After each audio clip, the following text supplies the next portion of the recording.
Vous n'avez pas oublié votre enfance par hasard. Si 80, 90 et parfois même 99% de vos souvenirs ont disparu, ce n'est ni un bug, ni une faiblesse, ni un manque d'hygiène émotionnelle. C'est souvent une stratégie de survie. Et ce que je vais vous dire pourra être à la fois rassurant et terrifiant, mais c'est un fait. Rien n'a disparu, tout est là quelque part. Chaque scène, chaque cri, chaque regard, chaque sensation. Votre cerveau ne les a pas effacés, il les a rangés hors de portée. Vous savez, le trauma fait des choses très particulières à la mémoire. Pas des choses bizarres, hein? Des choses intelligentes, adaptées, vitales et parfois même nécessaires. Votre esprit ne vous empêche pas de vous souvenir parce qu'il est défaillant. Souvent, il vous empêche de vous souvenir tant que vous ne pouvez pas encaisser l'impact émotionnel de ce souvenir. Et ça, cher ami, ça change tout. Si certains souvenirs ne font surface qu'aujourd'hui, maintenant que vous êtes adulte, ce n'est pas que vous allez mal, c'est souvent l'inverse. Les souvenirs reviennent quand votre système nerveux estime que cette fois, maintenant là, vous pouvez survivre à ce que vous allez ressentir, à ce que vous allez voir, à ce que vous allez enfin comprendre. Pas quand vous le décidez, mais quand votre corps est prêt. Et non, ces souvenirs ne reviennent jamais proprement. Ils ne reviennent pas comme un film Netflix bien monté avec un début, un milieu, l'action, la fin et puis le générique. Non, non, ils reviennent en vrac. Vous avez senti l'emphase sur le vrac? Parce que c'est ça. D'abord, ce sont des sensations. Un poids dans la poitrine, une nausée inexpliquée, une envie de fuir sans raison apparente.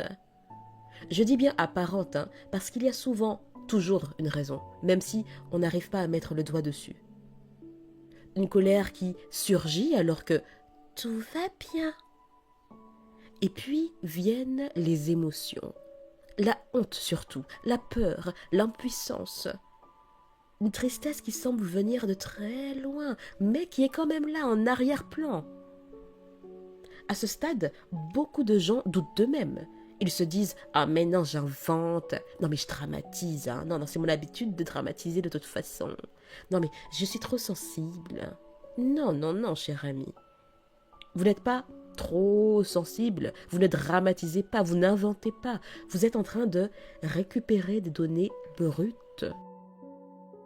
Ensuite, parfois viennent des fragments visuels. Quelques secondes, vous savez, on est toujours dans le vrac là, donc ça sera jamais une minute comme ça, non, non.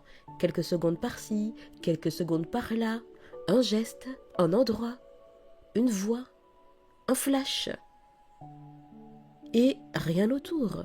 Pas de contexte, pas d'avant, pas d'après, et c'est normal. Quand vous étiez enfant, vous n'aviez pas les outils cognitifs d'un adulte. Votre cerveau a enregistré l'expérience avec un système encore immature, celui d'un enfant. Il a priorisé une chose, continuer à vivre. Prenons un exemple fondamental qui arrive plus souvent qu'on ne l'imagine.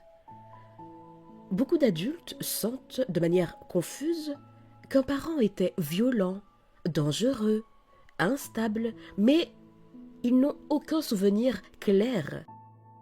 Pourquoi ? Parce qu'un enfant ne peut pas se permettre de voir son parent comme un bourreau. C'est une trahison insupportable pour le psychisme. Un enfant dépend de ses parents pour manger, pour dormir, pour être protégé, pour vivre simplement. Et s'il reconnaît consciemment « la personne dont je dépends me fait du mal », il se retrouve face à une impasse, biologique même. Alors, le cerveau tranche. Il protège le lien et enterre la vérité. Mais il l'enterre pas trop profondément, vous voyez? Ce n'est pas un choix conscient, c'est un réflexe de survie. Un jour, et parfois des décennies plus tard, une seule image revient.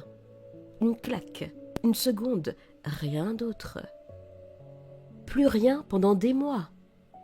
Ce n'est pas que votre esprit joue avec vous, hein, c'est qu'il vérifie. Est-ce que cette fois, on peut aller un peu plus loin? Est-ce que tu vas tenir si je te montre tout ce que j'ai à te montrer? Si vous êtes entouré, si vous êtes soutenu, si vous êtes en thérapie, cher ami, arrêtons le tabou sur les thérapies, sur les professionnels de la santé mentale, thérapeutes, psychologues, et dans certains cas psychiatres, mais ça c'est autre chose. Prenez soin de votre santé mentale comme vous prendriez soin de votre corps. Il n'y a pas de tabou à avoir. Je poursuis. Et donc votre cerveau va vérifier si les conditions sont réunies. Est-ce que vous avez enfin une stabilité émotionnelle, ne serait-ce que minimale? Et là, seulement là, d'autres morceaux vont remonter à la surface. Le lieu, qui était là, l'atmosphère, la sidération, la honte après coup, et parfois, bien plus tard encore, le reste. Certaines personnes se demandent « Mais pourquoi maintenant? Pourquoi pas avant ?» Eh bien, je pense, parce qu'avant, vous n'auriez pas tenu. C'est aussi simple, à mon humble avis, et aussi dur que ça. Beaucoup de souvenirs restent enfouis jusqu'à ce que la vie devienne plus sûre. Un travail qui a du sens, une relation stable, des amis fiables. Je vais répéter, des amis fiables. Je poursuis. Un thérapeute compétent. Alors là, il ne s'agit pas de douter de la compétence du professionnel de la santé mentale, même si involontairement c'est un peu ce que je viens de faire, mais c'est-à-dire que selon certains sujets, il y a des thérapeutes ou des professionnels qui seront plus ou moins à l'aise avec le sujet en question. Et puis il y a aussi une question d'affinité. Je poursuis. Un corps qui n'est plus constamment en alerte. Et là, paradoxalement, les souvenirs les plus douloureux commencent à remonter. Pas parce que tout s'effondre, mais parce que techniquement, vous pouvez les porter, vous pouvez les supporter. À ce stade, il y a quelque chose de très important à comprendre. Les souvenirs traumatiques ne reviennent pas toujours de manière logique ou précise. Cher ami, vous étiez un enfant, une enfant. Vous interprétiez le monde avec un cerveau d'enfant. Il arrive qu'un détail soit faux, qu'un visage ne soit pas le bon, qu'une chronologie ne tienne pas. Par exemple, certaines personnes se souviennent d'un frère ou d'une sœur violente, avant de réaliser plus tard que cet enfant n'était même pas encore né à l'époque. Ça arrive. Ça ne veut pas dire que le trauma est imaginaire. Ça veut dire que la mémoire qu'elle a fait ce qu'elle a pu pour contenir l'insoutenable. Dans des situations d'extrême violence, le cerveau peut même déplacer la scène entière. Quelqu'un qui a subi des abus pendant qu'on lui montrait un film atroce peut se souvenir des années plus tard qu'une scène précise s'est produite en vrai. Et ce n'est qu'avec le temps, l'intégration, la sécurité, que la distinction se fait. Le cerveau traumatisé est un excellent illusionniste, pas pour mentir, mais pour survivre. Et c'est pour ça qu'une chose arrive toujours en dernier. Les mots. Pouvoir raconter ce qui s'est passé avec clarté, ça demande une régulation émotionnelle, des capacités d'auto-apaisement, une identité adulte suffisamment solide. Voilà pourquoi j'insiste énormément sur la connaissance de soi. C'est capital pour tous les compartiments de notre vie, cher ami. Beaucoup de personnes ont grandi en apprenant une règle implicite. Ne ressent pas, ne parle pas et encaisse. Alors, elles ont appris à fonctionner, à être performantes, utiles, fortes. Mais le corps, lui, n'oublie rien. C'est pour ça que tant d'adultes se sentent vides, déconnectés ou même anesthésiés sans comprendre pourquoi. C'est pour ça que l'intimité fait peur, que le plaisir est compliqué, que la colère déborde ou alors disparaît totalement. Des cas où vous auriez pu être en colère, vous auriez peut-être même dû vous mettre en colère, et que, magie, rien. Vous ressentez au fond quelque chose qui vous dérange, mais ça ne dépasse pas le stade du au fond.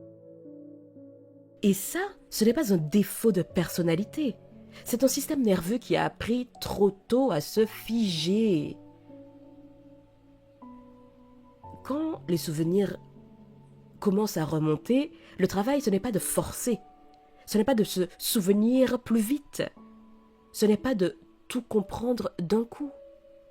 Le travail, c'est d'intégrer, c'est l'intégration. Un souvenir qui remonte, ce n'est pas une urgence, c'est une information. Il ne s'agit pas de revivre l'expérience, de revivre la scène, mais de ressentir aujourd'hui, dans un cadre sécurisé, ce que vous n'avez pas pu ressentir à l'époque. Parler à quelqu'un de sûr, écrire sans chercher à être cohérent. Je prône énormément les exercices d'écriture. Vous prenez une feuille blanche, idéalement sans quadriller là, et puis vous écrivez ce qui vous vient par la tête, même si ce sont des mots et puis des gribouillis, mais extériorisés. Vous verrez que ça vous aidera à prendre du recul sur ce que vous ressentez et sur quoi vous avez du mal à mettre le doigt. Et d'ailleurs, sur un pas vers soi, les programmes que je propose sont certes audio, mais il y a aussi un temps d'intégration et surtout d'écriture. Ça permet de mettre les choses en perspective. Vous pouvez aussi bouger, respirer, et tout ça vous aidera à mettre du sens progressivement.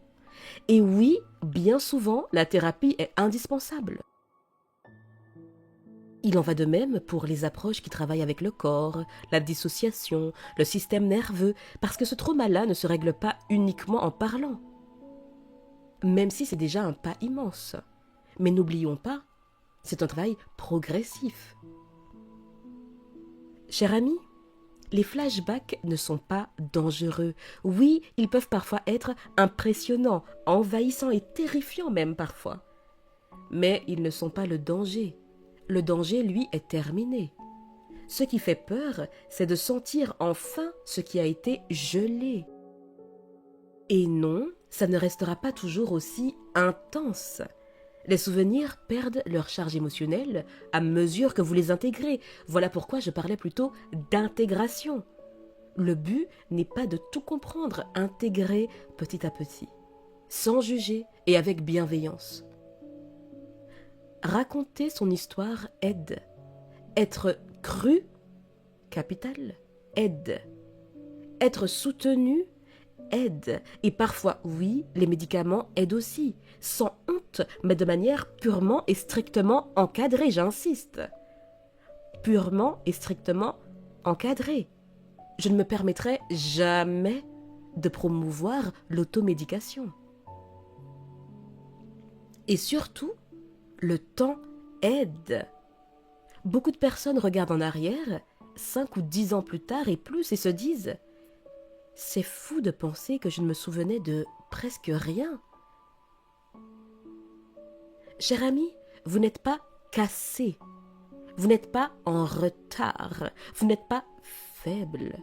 Vous êtes en train de récupérer des morceaux de vous-même. Et ça demande un courage immense. Un courage discret, invisible, mais un courage réel. Cher ami, prenez votre temps. Avancez lentement. Choisissez des espaces sûrs. Vous n'êtes pas en train de replonger dans le passé. Vous êtes en train de reprendre possession de votre présent. Présent. Cher ami, je vous dis à bientôt et d'ici là, imposez-vous.